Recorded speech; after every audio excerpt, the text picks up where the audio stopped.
Today we're talking about the best lures this year, 2026, for public ponds, high pressured ponds, bank fishing, bass fishing, yes sir, getting it done all day long, son, yes sir. And there's really a few that stand out amongst all the rest of the lures, and I'm going to break it down for you, and I'm going to explain the best bass fishing lures for pressured ponds, yes sir. You know, I've been bass fishing for over 35 years. 99% of the ponds I fish are public ponds, high pressured ponds, bank fishing, you know, and just catching big bass after big bass. And I know it's tough. I know it's tough, but I'm here to help.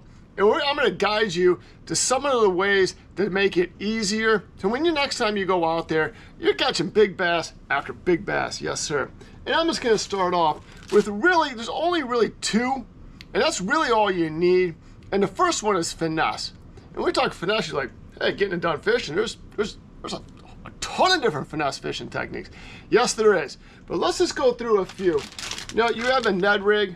Can never go wrong with a Ned rig. You know, you have a wacky worm.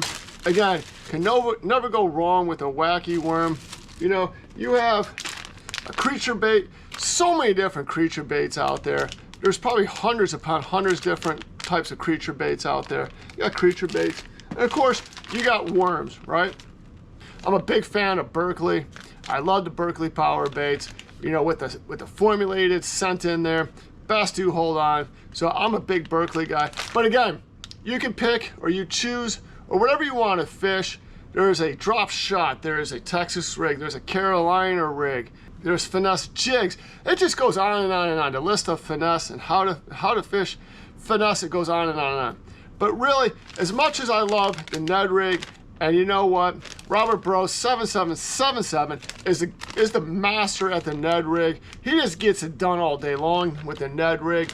But for me, I'm definitely gonna get into the Ned rig. But when we're talking about high pressured ponds, when we're talking about fishing pressured ponds and from the bank, it's all about keeping it slow. That's what finesse is all about. Keeping it in the strike zone, keeping it in front of them, give them a chance to react. Again, those bass are pressured, and when they get pressured, they become finicky. And when they become finicky, you really have to slow it down. You really have to work it natural, and you have to give them time to react to it. And that's really what this is all about. And the one technique that I think outshines them all, and it's not really not a technique, it's all about the fall. It's all about taking a creature bait, a worm, you know, there's so many different variations of that, and just having it natural. I've been saying it for years, if you can make it as natural as a presentation to those bass as you can, give them something that they see, that they know, that they eat every day. Right, we're not talking about top waters, we're excluding top waters. If you're fishing heavy pressured ponds, don't fish top waters, that's an X, don't fish them. That is absolutely no-no. Your success rate is gonna be so low, you're just gonna get frustrated. Don't fish top waters in public pressured ponds. All right, we wanna make it natural. And it's all about that natural presentation. And when we start to talk about how do you make it as natural as possible, I'm gonna use a pit boss, but any really creature bait will do. And what we're talking about is just making it as natural as possible. And it's all about that fall, how it presents itself in the water. I'm not a big fan of a Texas rig. I don't like to wait on the hook. I think that starts to get away from the natural presentation. Again, these bass are being pressured every single day, especially in the summertime, 7 days a week, 9 hours a day, 10 hours a day. Those bass get finicky. They still have to eat. But what they're eating and what they select to eat is not what the baits 95% of the people that fish high pressured ponds are throwing out there. When you make it natural, a creature bait, a worm, even a wacky rig, a Ned rig, you're making it natural. That's what they eat. Again, bass are still eating, but what they choose to eat is what's natural in their environment. You don't see a whopper plopper. You don't see a fish coming off the top on the water acting like a whopper plopper. I've never seen it. I've been fishing for over 35 years. So why would I want to throw a topwater? Do you see a lot of frogs in these lakes and ponds? Sometimes, but not really. I want to get natural. I want to get into the worms. I want to get creatures. I want to get, again, the wacky worm, again, the Ned rig. It's all about the fall. I go weightless, and what I mean by weightless, I don't have any weight on it. I just have a hook. I cast it out there, and I let it sink. Now, I only typically do that when I know the water is less than 6 feet deep. And when I start to get into a little bit deeper, 7, 8 feet, there is ways to make it natural. I am telling you, it is the #1 presentation to bass in a high-pressured pond that will catch you bass. I guarantee you. And if I can't use weightless, if I need to go a little bit deeper, I'm going to go a free rig. I dropped a video about that. A free rig. Now that you cast it out there, it's on the line, it's free. Just goes up and down that line. That will drop, it's gonna sink down to the bottom, and you might have a foot, 2 foot, over, you may possibly 3 feet of line. And when that bait's coming down, it's coming down to the bottom. That's a natural fall. Bass don't know it's an imitation. I'm gonna repeat that. Bass do not know that's an imitation. It looks so real. It acts so real. They're gonna hit it. I am telling you, that is the key to fishing high-pressured ponds, public ponds. Bass still have to eat. And when they eat, they're gonna look for something that is as natural as what's in their environment. So that's one, right? We got two. Sorry, that's two. I want weightless. I'm going with a free rig. And I'll even sometimes I'll go with a split shot, but I want that split shot up my line. I don't want it by the hook. Again, it's all about that natural fall. So I might go up a foot, even 2 feet. I'm gonna put some on a split shot, a foot or 2 feet up on that line. And it gives me the extra weight to go out deeper. And especially, I really like the split shot because you can really control and fine tune the weight that you use. And that's really, I love the split shot.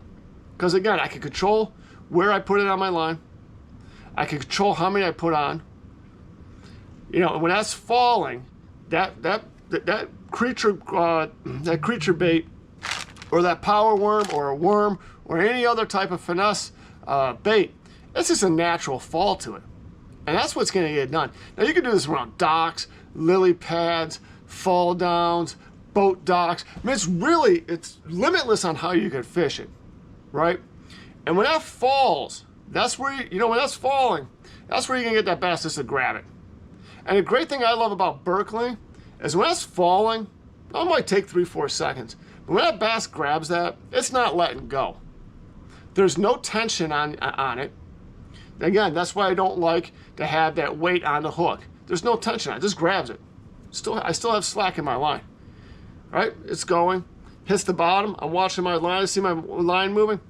I got a big one, son, yes sir. Big bass after big bass, getting it done all day long.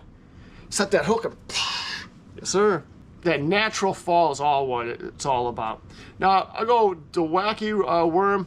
I love the wacky worm. My son uses it all the time. It does have some weight to it. Again, you're fishing a little bit out deeper, and you want to get it out a little bit deeper. Again, go with that split shot, or even a free rig. There's all different types of weights when it comes to the free rig. But again, you could do that, or say a split shot. Again, the Ned rig's the same thing. There's a lot of different weights to it. Again, you could pop that off the bottom and it kind of comes down. Has that slow fall, and that's what it's really about. The second lure I use in high pressured public ponds is a chatterbait. The chatterbait just gets it done. And the reason why I use a chatterbait, and a lot of people might say, hey, get it done fish, that's kind of like that's a loud bait that you always talk about that you shouldn't be using in those situations. Well, here's the thing. All my experience in fishing these types of ponds, most people that fish a bladed swim jig or a chatterbait, same thing, is they don't really know how to fish it. It's just a cast and retrieve. And they're working that up in the water column, and it just doesn't get it done. Those bass are out deep. They're down at the bottom. Nobody's fishing down at the bottom. Nobody's down there really working that bottom of the water column, and they feel safe. Well, I know with a chatterbait or a bladed swim jig, I could cast this thing a mile. It's a ½ ounce. When it hits that bottom, I'm going to slow retrieve it, and I'm working that bottom. Now I'm able to work a pond a little bit quicker than a finesse bait, and it's acting like a wounded bait fish. That's a natural predator that bass feed on all the time. And a bladed swim jig just gets bites, and it gets big bass. How I like to work these techniques, I call it the 1-2 combo or the 1-2 punch. And if I'm fishing a section of a pond, I like to start off with the chatterbait. Again, I'm working that bottom of the pond. I'm slow rolling that chatterbait, that bladed swim jig, letting it hit, and I'm just starting to retrieve it to right where I just get that vibration. I want just a little bit of vibration. I'm looking at my rod tip, and I'll see my rod tip moving back and forth. I have vibration, and that's where I want to keep it. I'll fish an area with a bladed swim jig. You know, if I don't get any hits or I get a couple hits, boom, I'm going to go back to that same spot. I'm going to go back to a finesse, and I'm going to hammer that place with that finesse, that section. Because again, a lot of people think, hey, I just caught one bass, there's only bass there. That's not the case. Bass are schooled up, bass are together. If you catch one, I guarantee you there's more there. Now, you might not be able to catch it with a bladed swim jig, but you go back to that area and you hit it up with a creature bait or one other of those finesse types of baits, you're going to get it done. And then you get 3, 4 more, and you're like, boom, now I go on to the next area. There's 2 techniques I use with a bladed swim jig. One is a slow roll, the other one is a yo-yo. Again, I cast it out, I let it hit the bottom, and I like just a yo-yo. And it's not an over yo-yo. When I said over yo-yo, bring it up, coming out, bring it up, coming, that's just overworking. And that'll never work. All I'm gonna do is let it hit the bottom, and I'm gonna bring it up. They start to get that vibration, I just let it fall, and that tail's moving. Again, it's all about that natural fall. I'm just not throwing out a lure and I'm just retrieving it in, right? I'm just not casting and retrieving. I'm working the bottom, and that yo-yo is I'm telling you, if you haven't yo-yoed a bladed swim jig, you need to try it. It's just one of the, again, it's a natural, that vibration is going to attract bass. And the way it falls and comes down, that is so like, you're mimicking a wounded bait fish. That's what bass feed on. Either one, this is as natural as it gets, son. This is it. It is so natural. And that is the key to a yo-yo. Is bring it up a little bit, get that vibration, just let it come down. And that's coming down, and that paddle tail is still moving in that water. It's just like a wounded bait fish is coming down. It's dead. It's almost dead. That's easy eating. That's what they eat. That's what they feed on. I'm mimicking what they feed on. Not some whopper plopper. Not some other crazy, all these other crazy lures that everybody else is throwing. This is as natural as it gets. And I'll work that bottom. And I love it around boat docks, bridges, laydowns.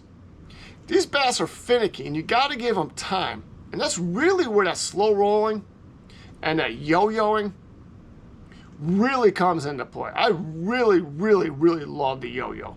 When I'm fishing high-pressured public ponds, those are my 2 things I really key in on.